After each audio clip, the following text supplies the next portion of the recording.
Senhor, professores! Estamos no nosso subsídio bíblico, doutrinário e pedagógico do nosso estudo para professores de jovens. Nesta semana, nós estaremos estudando a lição do dia 17 de março de 2024, a lição de número 11, que tem por título A Doutrina Deve Fazer Parte do Culto.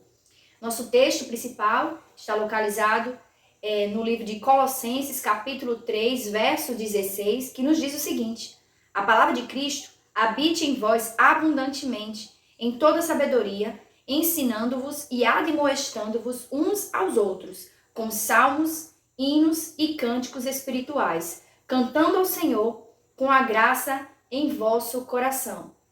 O nosso resumo nos diz o seguinte: a liturgia do culto deve respeitar e estar de acordo com as sagradas escrituras. Nossos objetivos principais são mostrar a ordem do culto, compreender a diversidade do culto, conscientizar da importância da exposição das escrituras no culto. Nosso texto bíblico, que é a nossa leitura em classe, está localizado em 1 Coríntios, capítulo 14, do 26 ao 33. Essa leitura pode ser realizada de forma coletiva, alternada ou voluntária, conforme você achar mais interessante fazer em sua sala de aula. Nossos tópicos da lição são os seguintes: 1. A ordem no culto. 2. A diversidade do culto. E, por fim, a exposição das escrituras no culto. Nesta semana, caro professor, nós estaremos trabalhando sobre a liturgia do culto e de que forma a doutrina ela deve estar fazendo parte na organização deste momento ímpar, único na vida do cristão, que é o culto de louvor e adoração ao Senhor. E aí o autor começa na introdução fazendo uma apresentação mostrando que o culto é um elemento essencial na vida do cristão e nós prestamos culto ao Senhor.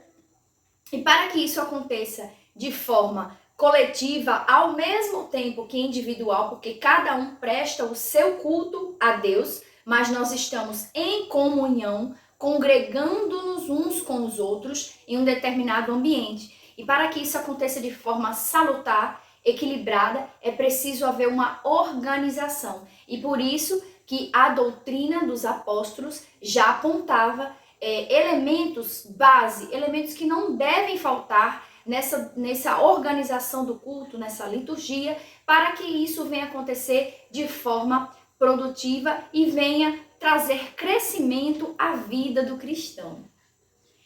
No nosso tópico 1, o autor começa trazendo ali a palavra liturgia, muito importante resgatar esse conceito.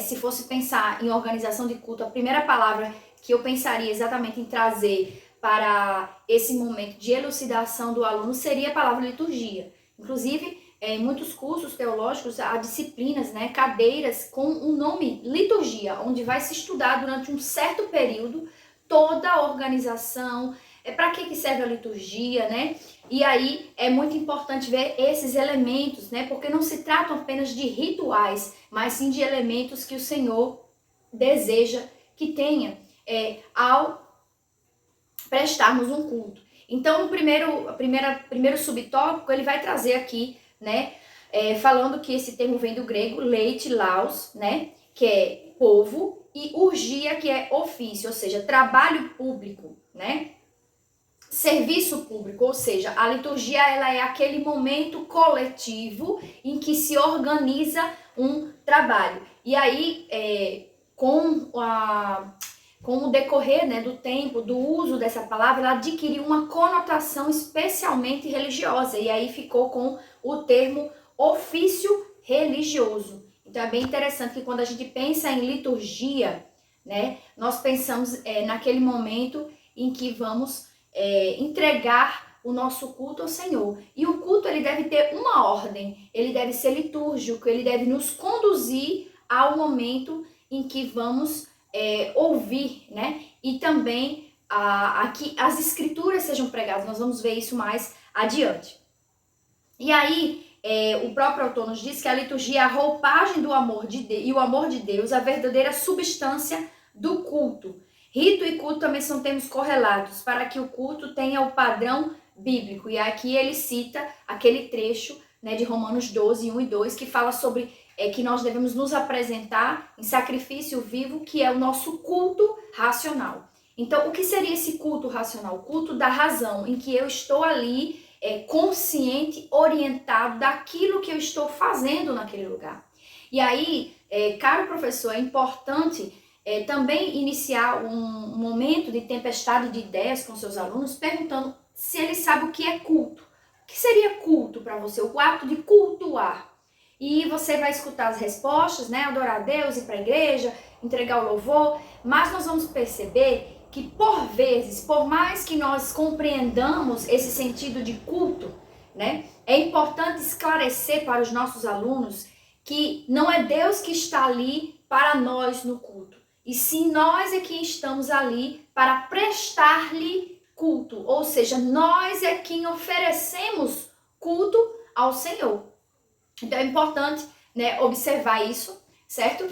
É importante observar isso para poder conduzir a nossa adoração de forma produtiva, né? No nosso subtópico 2, vai falar sobre a ordem do culto, né? E aí ele vai trazer mais uma vez um elemento que eu sempre trago aqui nas lições, que é a declaração de fé, né? A declaração de fé é o nosso manual, né, em que traz todas as doutrinas base que nós cremos e nós praticamos, que são nada mais nada menos um compilado através da palavra de Deus que está aqui à nossa disposição.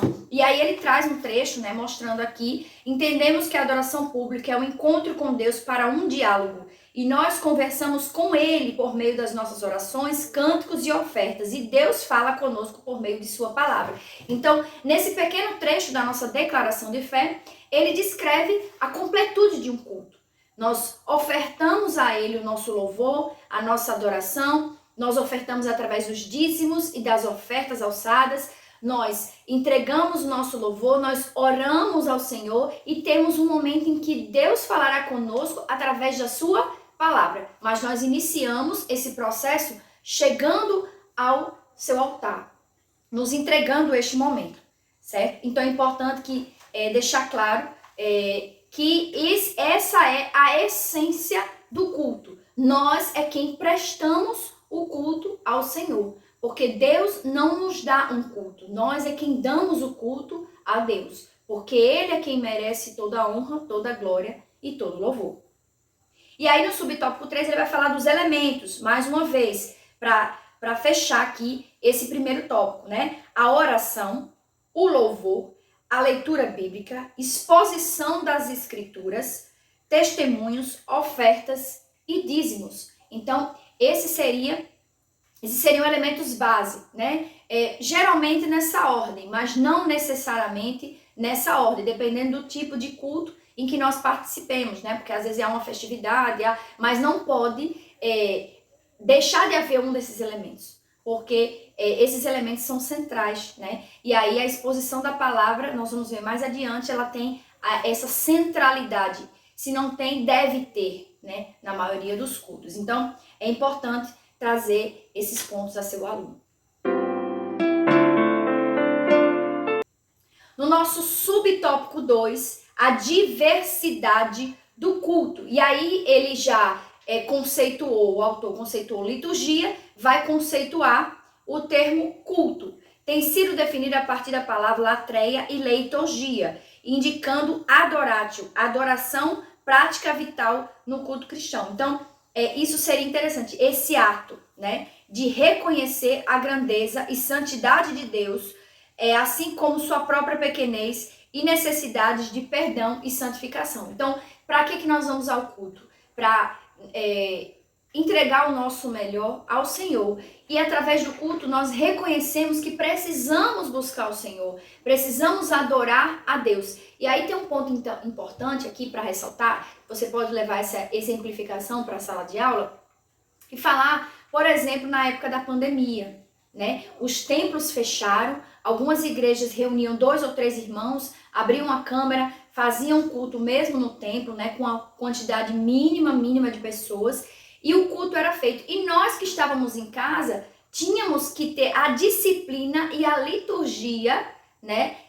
Individualmente, de fazer aquele momento em nossos lares. Mas nós não deixamos de realizar os cultos. Por quê? Porque ele é essência, né? Ele traz ali tudo que nós precisamos para adorar e engrandecer o nome do Senhor. Não pode, o nome do Senhor não deve ser ser deixado de lado, nem de ser glorificado através das nossas vidas. O templo, claro, é um lugar em que nós nos encontramos, nós nos reunimos para tal ação. Mas o culto que Paulo fala em Romanos 12, fala desse culto racional, que esse culto independe, né? Se a igreja está cheia ou não, se a igreja está, o templo está ali ou não. Ele fala de um culto verdadeiro, que é o verdadeiro culto, que é a postura de adorador. Então, muitas pessoas vão ao culto, mas não cultuam. Muitas pessoas vão à igreja, mas não adoram. E isso daí, claro, é um movimento individual, que o Senhor é quem sonda os corações. Mas a palavra dele diz, lá no livro de São João, que o verdadeiro adorador adora em espírito e em verdade. E o Pai procura esses adoradores. Então, por isso que o culto, ele tem que ser racional, né? O culto é uma entrega que nós fazemos ao Senhor. Então, é importante nesse momento o professor fazer uma pausa, né? Mesmo se tratando de uma aula, e apresentar ali para seus alunos. Você tem adorado a Deus nos cultos? Faça uma reflexão dos seus cultos ultimamente.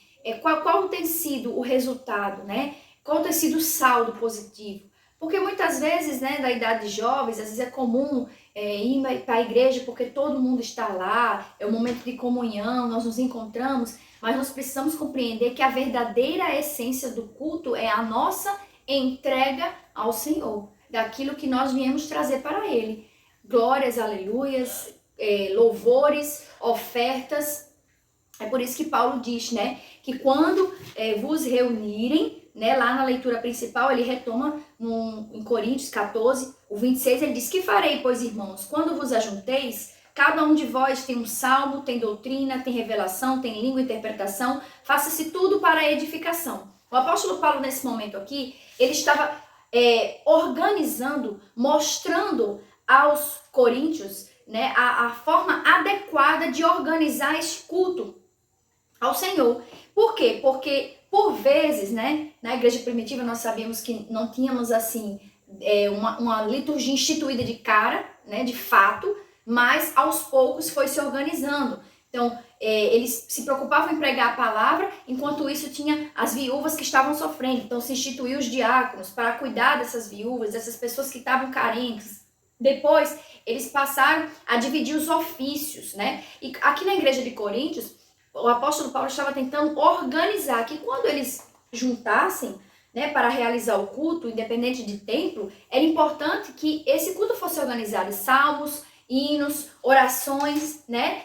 O apóstolo Pedro também diz, né? Está alguém enfermo? Chama os presbíteros da igreja para orar e para impor as mãos. Então, todas essas doutrinas que estão na palavra são formas de organização litúrgica, né? E nós temos que observar. E quantas vezes nós vamos ao culto e no final do culto nós vamos à frente para receber a unção, para receber uma oração, porque é o momento de despedida das pessoas. E às vezes o pastor pergunta: tem alguém enfermo aqui? Vem à frente que nós vamos orar. Então isso faz parte, né, da liturgia, e é muito importante que os jovens conheçam e façam reflexão de como tem sido, né, essa liturgia aí durante a sua caminhada cristã, né? E aí mais adiante o apóstolo Paulo no subtópico 3 vai falar sobre a unidade na diversidade. É muito interessante observar que o apóstolo Paulo, né, quando ele vai lá para, quando menciona aqui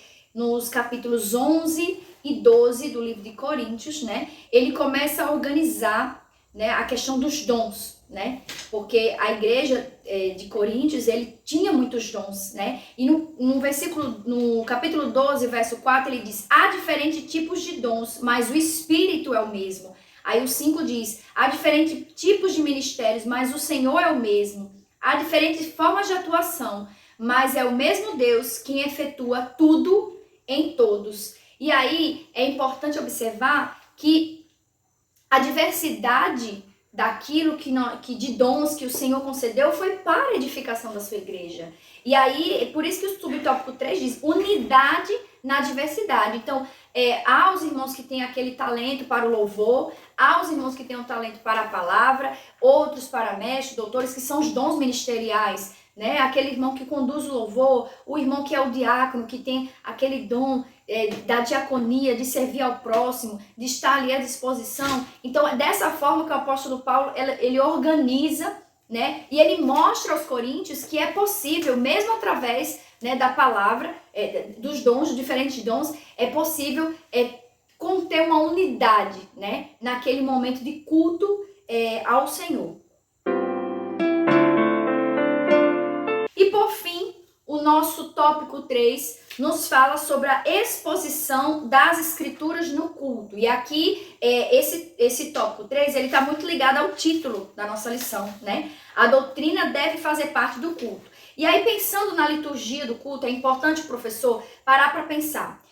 Nós oferecemos a Deus, iniciamos, né, com oração, oferecendo louvor, adoração ao Senhor, e paramos, né? Tudo isso nos prepara para que nós tenhamos um momento em que a palavra vai ser exposta, pregada para todos aqueles que ali estão e irão aí sim receber da parte do Senhor algo que Deus tem a tratar naquele momento, né? E aí ele vai falar, né? A exposição fiel das escrituras deve ser central no culto genuinamente cristão. E aí é importante o professor ressaltar que o que ocorre hoje, né? Em muitas igrejas, né? Em diversas igrejas, estão substituindo o culto, a liturgia do culto, por verdadeiros shows, né? Então há um momento de tudo, de mostrar isso, de ter nada contra, né? Até porque é importante que os cultos tenham, né, os momentos importantes do louvor, da adoração, um jogral, uma peça, um gesto, mas o que nós não podemos deixar passar é a centralidade das escrituras durante o culto, durante a liturgia do culto cristão. Então é muito importante, né, que a palavra ela tenha aquele momento central, onde nós guardemos o tempo, né, para que haja a exposição. Então, em muitas igrejas, né, nós vemos que às vezes começa até o culto cedo, mas às vezes passa 40, 50 minutos, 1 hora de louvores e não sobra tempo para a palavra. Tem outras questões, outros avisos, outras atividades e a palavra ela é relegada a segundo plano. E às vezes, muito organizadamente não acontece. E às vezes, desorganizadamente, a palavra usa-se os 15 minutos finais como se fosse ali um momento de avisos. E não é assim que o apóstolo Paulo instrui, não é assim que nós compreendemos a visão litúrgica. Então é importante que o jovem tenha esse pensamento crítico também, de que a palavra ela tem que ter o tempo da centralidade, né? Segundo a homilética, nós sabemos que tem o tempo para a ministração é de no mínimo 40 minutos, exatamente para poder ter condições de fazer a exposição, a introdução, a abordagem direitinho, para que possa chegar ao seu objetivo, que é tocar vidas, que é transformar vidas, porque quem transforma é o Espírito Santo através da palavra. A Bíblia diz que o crer vem pelo ouvir, pela palavra. Então, se a palavra não for pregada, por isso que o apóstolo Paulo diz, como ouvirão se não há quem pregue? Então, se não temos exposição da palavra, como teremos conversão de almas? Como teremos transformação de vidas? Então, a centralidade da palavra, ela não pode ser negociada. E aí, no tópico seguinte, nos tópicos seguintes, né, o autor ele vai falar sobre também a qualidade dos louvores. É muito importante, isso daí dá um tema para bastante polêmica em sala de aula. Polêmica no sentido produtivo, né, porque nós precisamos fomentar que os nossos jovens, eles sejam jovens cheios do poder de Deus, conhecimento da palavra, e para isso nós estamos, né, aqui como nossa função de professores da EBD, mas eles também precisam ser jovens críticos. Não se pode engolir, né, qualquer coisa. Aquela pessoa que conhece uma boa comida, quando come uma comida ruim, sabe, né, exatamente que não está comendo algo de qualidade. Da mesma forma, estou fazendo só uma analogia para pensarmos no culto, né? E aí, alguns louvores, por exemplo, louvores doutrinários, né? Louvores doutrinários. E aí, esses louvores são importantes que sejam observados se contém as nossas doutrinas bíblicas, porque, infelizmente, nos dias atuais, há louvores que não pregam a palavra. Há louvores que trazem filosofias humanas, trazem outras visões que não são a centralidade de Cristo, não são aquilo que Deus pode fazer na vida do homem, e sim letras que traduzem um sentimento de triunfalismo, de vingança, dentre outras questões que estão muito mais ligadas ao movimento horizontal, que é de mim para o outro, do que do vertical, que é de mim para Deus. Então, até isso, é importante que o professor mostre aos seus alunos o que seria um louvor vertical. É aquele louvor em que eu entrego a letra da canção ao Senhor e não ao meu próximo. E aí, não estou criticando, até porque nós temos louvor ao próximo, né? Quando a gente canta visitante, seja bem-vindo. Quando a gente canta um louvor, Deus vai lhe dar vitória. É uma bênção. E esse é um momento de comunhão. Mas nós temos que entender que nós estamos ali para adorar a Deus. E os louvores devem ser para Ele. E aí, o autor também traz, né, a questão aqui que durante muitos anos, né, nos séculos passados, nós temos um inário, que é a nossa harpa cristã. E o que é a harpa cristã? Nada mais, nada menos do que as doutrinas da palavra em forma de música, né? Há estudos, né, inclusive, em que mostram que os hinos da harpa, eles são doutrinários. Eles trazem a doutrina da palavra. Por quê? Porque eles foram escritos, né, pensando nesse propósito de fixar, no momento em que nem tantas pessoas tinham acesso à leitura, à escrita, como nós temos hoje, se nós formos pensar em alguns séculos passados, né, em que as pessoas elas não tinham tanta leitura. O analfabetismo era grande ainda, quando o evangelho se instalou aqui no Brasil. Então, a forma de cantar era uma forma muito mais fácil das pessoas decorarem as letras e que continham verdades e que contém, né, porque nós usamos até hoje, verdades bíblicas, doutrinárias. Né? Quando nós pensamos em alguns hinos, né, espírito, alma e corpo, fala ali da tricotomia do ser humano, aquele hino Eu Te Louvo, fala Pai, Filho, Espírito Santo. Nós abrimos este culto, que é o hino 243. Então, se nós pararmos para ler diversos hinos, né, que estão ali no nosso inário, disponíveis em nosso inário, nós vamos ver verdadeiras doutrinas bíblicas. E aí, nós adotamos até hoje, né, nosso inário, nossa harpa cristã, porque trazem ali, não pode ser deixado de lado, porque trazem ali verdadeiros elementos, né, genuínos da palavra de Deus. Então, essas foram as nossas dicas bíblicas para o nosso estudo de professores neste momento. Agora o nosso momento EBD. Caro professor, você já fez o momento EBD na sua congregação? Se ainda não fez, dá tempo de fazer aqueles minutinhos que você pode solicitar ao seu dirigente para divulgar a nossa EBD. Nós já estamos perto, né, do final do trimestre aí, nova lição vai chegar, já aproveite para fazer aquele momento de marketing da EBD, né, convidando aquelas pessoas que ainda não participam ou que deixaram de participar. Você também pode fazer uma visita à oração da mocidade, você pode fazer uma visita ao ensaio de louvor da mocidade para trazer aqueles minutinhos, sabe, preciosos em que você irá divulgar a EBD. E nesse trimestre, né, que nós ainda estamos, nós vamos ter um momento formativo para professores da EBD. É isso aí, nós vamos ter a formação continuada dos nossos professores da EBD. Nós já estaremos agora no mês de março tendo um dia de formação, né? Já está sendo divulgado aí nos grupos, tá certo?